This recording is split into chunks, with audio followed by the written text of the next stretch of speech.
Here we'll focus on the cerebral lobes and key in on some additional key features of the superior and inferior surfaces of the brain. To begin, start a table. Show the 5 cerebral lobes in a diamond formation, which should be a helpful mnemonic. List anterior and posterior. Then list the frontal lobe up front, the parietal on top, occipital in the back, temporal at the bottom, and limbic in the center. Now draw the lateral surface of the brain. Anterior is the frontal lobe, behind it superiorly is the parietal lobe, inferior is the temporal lobe, and posterior is the occipital lobe. Give our brain some texture. It has a lumpy appearance. Next, let's draw 2 key sulci, brain invaginations. The sylvian fissure, also referred to as the lateral sulcus, which distinguishes the cerebral lobes, the central sulcus, which distinguishes the frontal and parietal lobes. Next, let's draw a mid-sagittal view of the brain from the ground up. Label anterior and posterior. Draw the brainstem as 3 humps, the middlemost being the largest. The brainstem is the seat of life.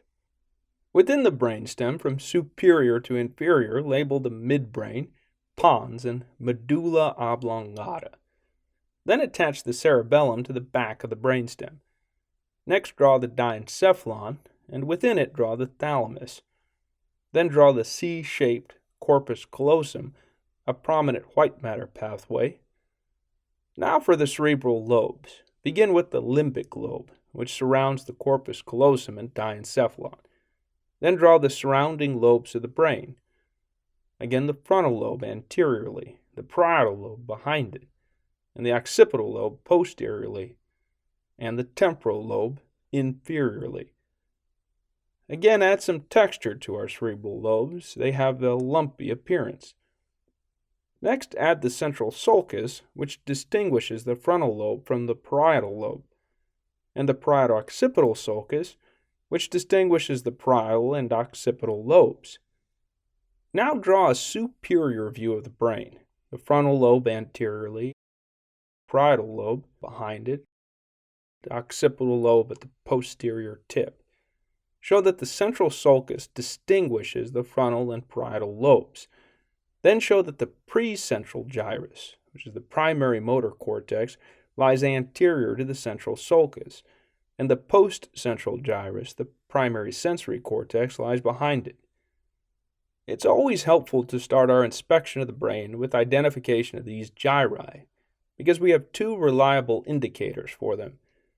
The first is the characteristic omega-shaped knob of the precentral gyrus, and the second is that we know the precentral gyrus is thicker than the postcentral gyrus.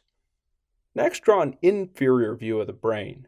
First, draw the brain stem, then surround it with the cerebellum.